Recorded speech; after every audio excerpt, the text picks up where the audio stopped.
Namaste and welcome to another edition of the Bharat Varta Weekly. I am Roshan Karyappa. I have with me Abhishek Paul and Neerav Kanodra to run you through the news and events of the week that was. We'll talk about the inauguration of India's first underwater metro route in West Bengal, Bengaluru's water crisis, India's positioning more troops on the border with China, Prime Minister Modi's first visit to Kashmir after the abrogation of Article 370, the drop in unemployment rate in India and the rise in the women's labor participation as well. All of this and more on this weekly.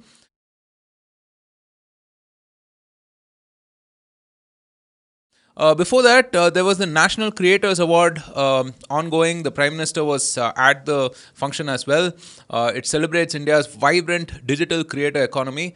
Perhaps the first in the world, I would say, right? So, Abhishek, Neerav, any comments on that? Yeah, I hope to see you there one day, Carrie. I hope all of us make it someday. But yeah, fantastic stuff. Congrats to all the winners. There were people recognized in 20 plus categories, including storytelling, social change, education, business, and gaming.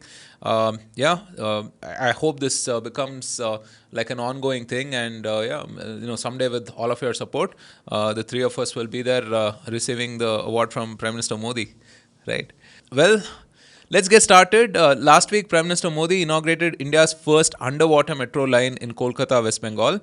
This landmark project is part of the Howrah Maidan Esplanade section of Kolkata's metro and is nicknamed the Hooghly Hooghly Line as it dives 33 meters below the Hooghly River.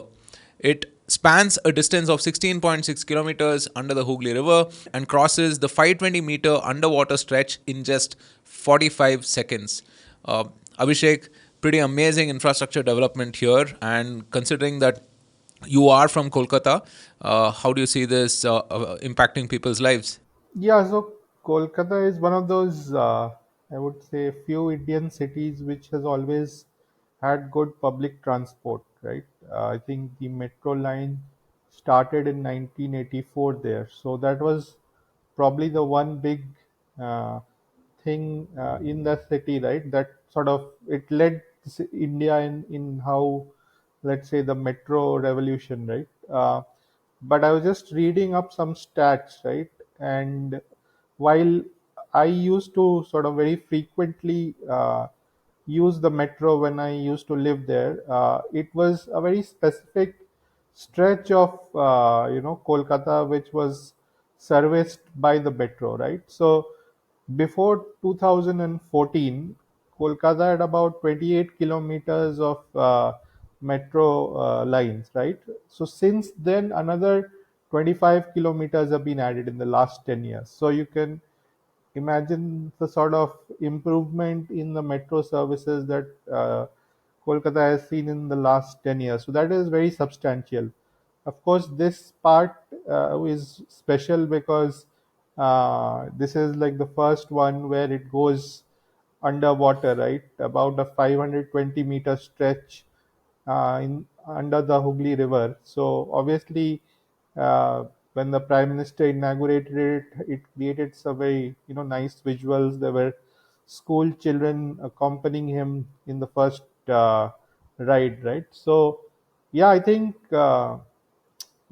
it's a welcome addition to Kolkata, and yeah, I think as we have seen in cities like Delhi as well, right? A good metro service can really transform the life of the city, and we hope to see that more and more in other places as well. I think Mumbai is getting there slowly, and hopefully in 2 3 years Bangalore, like we are a work in process right now here in Bangalore, but hopefully in 2 3 years it will be a transformational change here as well.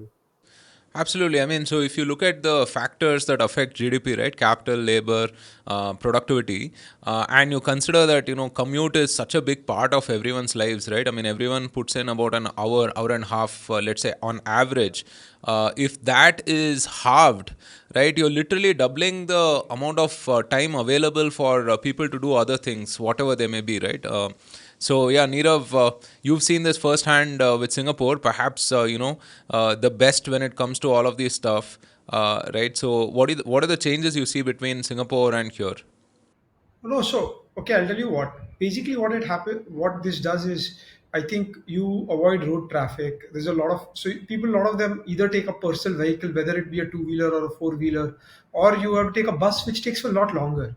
And in Indian cities, I think most metros operate at 30 kilometers per hour speed, and bus probably like 10 to 15 after all the stoppages. Even like vehicles are operating at that kind of speed. So this is kind of takes also, you see the capacity, the throughput which goes through. So I think metro line 1 in Mumbai, it is 20 kilometers, and it takes like about 5 lakh people a day, right? Like that's like just massive. So I think, see, basically, once all these things start, people's commuting patterns change, people where they live change. I put it as like it's a digital pipeline which can flow through people, commuters. It's like adding a pipeline of water, a parallel pipeline, and it's a very big enhancer in productivity. And as you keep seeing this, you will see. I think one is a lot of people I know, especially at the lower service end, they are not limited to the jobs only in their neighborhood. Maybe they can venture further out as well, right? If it is very convenient. So this expands the labor market, and so I think it's a big win. I think all of the big Indian cities over 1 million population have to, you have to keep going there, keep adding this infrastructure, and yeah, hopefully we have many more such announcements in Yeah, so future. urban infra is a massive lever, right? I mean, I think look at the concept of suburbs in, say, let's say the West. I mean, in US and so on, right? People live in New Jersey and then commute to New York, right? Something similar can happen in India, obviously, right? Whether it is Pune, Mumbai, or Bangalore, Mysore, or something of that sort. So I'm really looking forward to many more such projects coming up in the next few years. Well, speaking of metros, over the past week, India's Silicon Valley. I liked it when it was called the Garden City, but yeah, India's Silicon Valley, Bengaluru, has been struck by a water scarcity crisis impacting apartments, gated communities, and even schools. The state government initially banned the usage of water for miscellaneous use cases such as washing vehicles, gardening, and construction and maintenance. The government then took over private water tankers, bore wells, and irrigation wells in the capital city to address the scarcity. Several residents took to social media platforms to come together to source clean drinking water, while others expressed their concerns of not being able to take baths or use washrooms. The matter is really serious. I mean, I can tell you, like, at least my apartment so far has been insulated from this, and we're doing everything possible to, save water and use it, more consciously. I've been hearing of things like people going into malls to do their daily business and stuff like that, right? Which is crazy. If you think about it, I mean, these are apartments, a crore and a half, 2 crores, right? And people having to do this is just remarkably bad, I would say, right? And look, I mean, the infrastructure in Bangalore has definitely not caught up. It's been bursting at the seams. We've seen, the floods that happened last year and the year before that, and then the water crisis. Everyone kind of expected this over the last 4 or 5 months, I would say. This has been like talked about in hushed tones, and here is the reality of it, right? I think two major factors, right, has played into this. One is the fact that real estate has run route in the city, right? I mean, if you look at FSI norms, for instance, right? Floor space index norms. I mean, in a 2030 site, you have something like a five-story building, right? Anywhere in Bangalore. I mean, I live in JP Nagar. I commute to Kormangla fairly often, so it's a very common sight, right? That you have literally 5 or 6 families, and some of these places are also like they run PGs and whatnot, right? So you're literally talking about like 30, 40 people living in spaces that were originally designed for like 4 people or 5 people, right? And then you look at this whole borewell mafia, right, or the tanker mafia. um, I've seen this over the last 15, 20 years. A few of the people I know got into this business as well. Extremely profitable. You dig a borewell and then you supply water, right? No norms or no such regulations on, hey, I mean, how much you can dig and so on and so forth, right? And the amount of depth has gotten worse, over the years, right? I mean, you have to dig far more to, access water nowadays. And I think these two things have played a very, very big role, I would say, right? Abhishek, how's the situation where you live? Yeah, I mean, so far, touch wood, it's okay, but obviously, it's just a matter of luck, right? Like, no pun or pun intended. A lot of prestigious apartments in the city are also, facing a very dire situation, right? I think this particular one called Prestige Falcon, they had a message going viral on social media, right? So as you said, these are like very expensive, posh, let's say, residential complexes facing such an issue. It's not going to go away unless there are some radical changes that are done, right? Like I don't have any solution or anything, but I mean, and interestingly enough, if you start looking at the news, even Hyderabad is starting to face this crisis now from this week, right? And you can imagine, right? It's like more or less the same geography. We've not had good rains for a couple of years, right? So all our reservoirs are getting dry, and it's a very pretty bleak situation. I think as citizens, we'll have to sort of, do our bit, maybe not take that long shower, or just take a bathe using a bucket and stuff like that.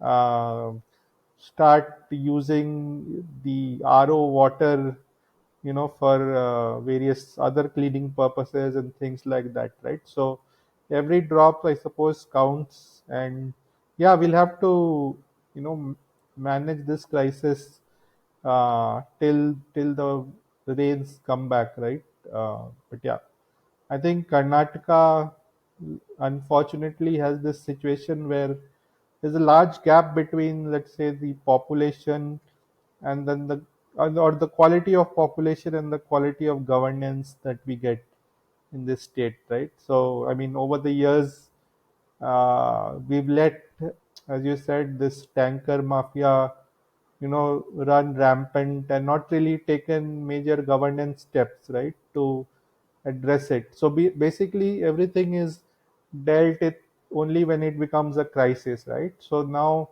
let's say the deputy CM week or two back has started to look at it, and again, he's trying some bureaucratic steps, right, like registering tankers and things like that. But I don't know, like how that Yeah, really which will which should help. have been done, 15, 20 years back, actually. Yeah. So doing all this in the last minute is a pretty. I mean, it's just putting a band-aid on cancer right now, right? So let's hope that we get through this, and the rains come, and the situation improves. We'll have to pray for the weather gods to smile, right, while we wait for a sort of a long term sustainable solution. Maybe we'll invite some experts on the podcast to talk about what metros can do. Well, moving on, over the past couple of months, India has mobilized several thousand troops to be stationed on the China border. These troops were earlier stationed on the western front to guard the Indo Pak border. These developments come as India seeks to project strength on the Chinese border after several high level military meetings yielded no results on de escalation. External Affairs Minister Dr. S. Jaishankar has also said that there will be no normal relations with China until the border issue is resolved. Nirav, this is a pretty strong sign, right? I mean, we're saying that hey, we're open to diplomacy, but if you don't respect that, we will do what it takes. Yeah, so basically, I think in 2020 there was an incursion, and there's a dispute on the border, also with Bhutan. So, like on the Bhutan side, Doklam, that's the checkpoint, and also near Ladakh in Lake Pangong. So India, what they have done is they each time it has come when the big ice has thawed and like just start of spring. So maybe India is trying to be uh, preemptive and proactive so that none of these things you are caught unawares. B is if you're trying to negotiate, you're already showing your strength. So you've taken the preemptive move earlier. And see, this could also be, some people could start saying that uh, you don't want to show, or you don't want to be caught unawares in an election year. So if any chance of weakness being prepared earlier, so obviously moving 9,000 troops takes a lot of money, a lot of resources, but you've spent it keeping an eye out on other things because you don't want to show weakness domestically. And finally, I think this is like a calculated move. I don't have the details what all could be going on inside their mind, and obviously the Western media has kind of like uh, portraying India as like an aggressor, but every country has right to keep troops inside its borders wherever they please. So, right? This is self-defense, and so, anyways, this is something which has been probably thought through. They do know what they are doing, and a lot of times you do, if you want to negotiate something as well, you have to project strength. So that is what is being done.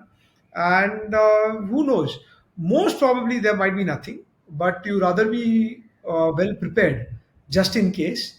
And hopefully if this election, once it goes through, I don't think the Chinese will come out to negotiate anything at any point in time. They themselves have like border disputes with all the countries that they border, and they border most number of countries, more than Russia as well. So right from Bhutan, Nepal, Vietnam, Laos, Myanmar, etc. Right, even in the waters in the South China Sea, with Philippines, Malaysia, and with Japan and Korea. So this is issues that they have with everyone. But here, Indians are just being like a little more well prepared, and in case of any mishaps or whatever happens, I think they can respond with force. So it's, you're showing your hand, you're opening your cards, showing your powerful hand, and kind of maybe a lot of times this actually prevents any incursion anyway. No, I think also the elections must be a key factor, right? I mean, just to dissuade anyone from perhaps doing anything, considering that this could be a big distraction of sorts, right? So, uh, well, closer home, on Thursday, Prime Minister Narendra Modi visited Srinagar, Kashmir, marking his first visit to the valley since the abrogation of Article 370. During this trip, he unveiled multiple development projects worth 6,400 crores, emphasizing the region's progress and growth. He then addressed a public rally at Bakshi Stadium and distributed appointment letters to as many as 1,000 newly recruited government employees in Jammu and Kashmir. During his visit, Prime Minister Modi acquired a Kashmiri Pashmina stole, symbolizing the commendable weaving skills of Mr. Abdul Rashid Magre, a Pashmina weaver honored with the prestigious UT Award in 2021. Abhishek, I saw some fabulous visuals and also fantastic sound bites as well from the valley, right?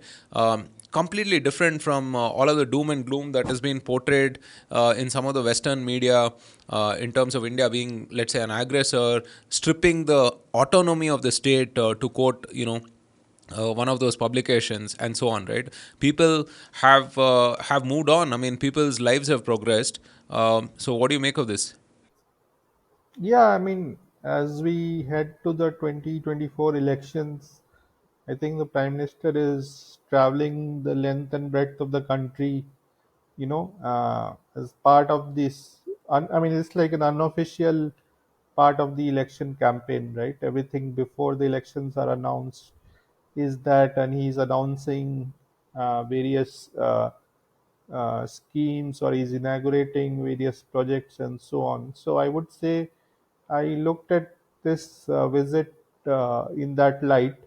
Of course, it is significant because this is the first time he's visited Kashmir since 2019, right after the 370 abrogation. So yeah, I think the narrative about Kashmir is slowly changing.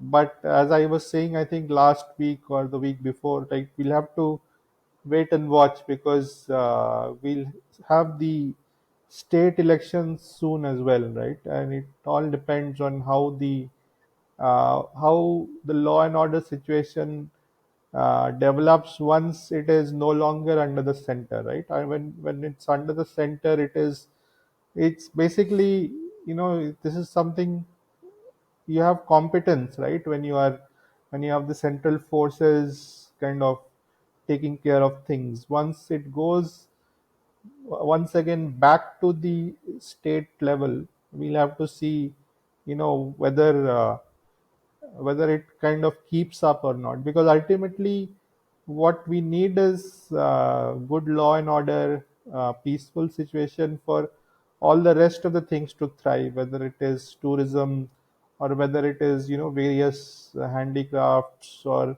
agriculture or all the other stuff, right? Education for students and all that. And it is only when we have control of our borders as well as good internal security, that the rest of the development portfolio can be delivered, right? So I'm hopeful that things will remain well once, even when there is a state government which has the law and order under its purview. Yeah, absolutely. I think you hit the nail on the head. Law and order is like that necessary, most integral thing for any kind of progress, right? To function in a society. And I was particularly heartened to see so many of these sound bites coming from there about just regular people whose lives have been impacted so positively about this, right? Not the picture that was painted, couple of years back when this move happened. So all right, we'll end on another positive note. According to the Periodic Labour Force Survey (PLFS) Annual Report 2022-2023, India's unemployment rate declined to 3.1% in 2023, down from 3.6% in the preceding year. The report also shows the women's participation rate in the labour force has increased significantly. The positive trend reflects continued improvement in the labour markets, making the lowest rate in 3 years. Nirav, how is this survey conducted, and what is the impact of this? Okay, so one thing is absolutely like in India, all these are surveys and these are done periodically. This the period this was done was for the last quarter of the last calendar year, so October to December 2023, right? And so there's a little bit of seasonality. This also has like a lot of part-time workers during the Diwali and year-end kind of season. But I think what is heartening is in India, all statistics are a little bit noisy. It's a very large country. Uh, what you can judge, I think, is the urban unemployment rate is where people who say that they are unemployed and they're looking for a job. So that counts. India has a lot of disguised unemployment. But each survey, if you look at it periodically and if it is improving, there are errors in the whole sample. So the error in the difference is lower. So this is giving you a signal that fewer people are unemployed. And you also notice that if you talk to people or small business owners, it is getting tougher to get employees. So that is a very positive sign. Second is rising women's labor force participation. So now more women are working. So I think female labor force participation, it follows like a U curve with income and education.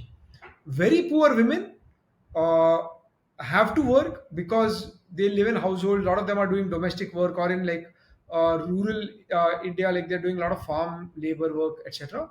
But as soon as if their incomes rise, they prefer not to work because that is very low and very low income jobs. I think there are a lot of secular positive tailwinds for India. So this is just one of the facts which kind of re-emphasize the same point. And we should not get too happy with one quarter's data. I think what we need to see is our unemployment, which is 6.5% overall, is still like on the higher side. So we want to see sustained improvement. People can debate on the quality of the data, but if we have error-prone data in end of 2022 and then we have error-prone data in end of 2023, we can just say that errors might be the same, but the slope kind of is there. And these data, when they're publicized as well, this kind of boosts the animal spirits of everyone. So people feel more confident. They say, oh, everybody's having jobs, so I don't have to worry too much about my job, so I can go out there and consume. My expenditure is somebody else's income. other businesses see their incomes rise, so they go ahead and hire more or expand more, etc. So it's a nice virtuous cycle, and hopefully we keep seeing this positive trajectory go on for at least another decade, if not more. No, I think, for as large and complex a country as ours, with 50-60% of the economy being informal, right? No measure can be truly accurate, right? Whether whether it's the EPFO or the CMIE, whatever it is, right? I mean, everything possibly like is a proxy for a proxy for a proxy, in that sense. And I agree with Manish Sabarwal when he says that it's not a jobs issue; we have a wage issue. Right, and this is something that you've mentioned this as well. I think we need to invest more in manufacturing. Obviously, that has a trickle down, and then infrastructure spending has to grow up, has to go up. Right, and also increase credit access. I think these three levers, we're making progress on that. I would say, like for example, if you look at Ola's future factory, it's staffed by almost entirely women. Right, so that has a positive spin-off as well. Has a lot of very good second order, third order impact also. Right, so hopefully we see more of that going into the future. Well, all right. On that note, we come to the end of this Bharat Vartha Weekly. If you are still with us, I hope you like, subscribe, share, do all of the things to positively influence the algorithm so it recommends our content to more people. We have a bunch of conversations that are stacked up. We have a conversation with Mr. Vijay Chadda, who goes by @Center of Right on Twitter. It was a wide-ranging conversation on politics mainly. Very nice conversation. We're going to publish that shortly, perhaps in a couple of days. We also have another one with the historian Abbas Maldiyar on his book Babar, the Chessboard King. This also has been long pending, but hopefully, I mean, we'll get that conversation published soon. And finally, a freewheeling conversation with someone who's been on the podcast a couple of times, the author Ami Ganatra. So I'll be speaking with her today on a bunch of cultural stuff as well. So all of this and more on the Bharat Vartha podcast. Do comment and let us know if there are guests or topics that we should cover. We'll certainly look into it. Up until then, thank you for joining us again. So from Abhishek, Neerav and myself, do stay safe, take care, and Jai Hind.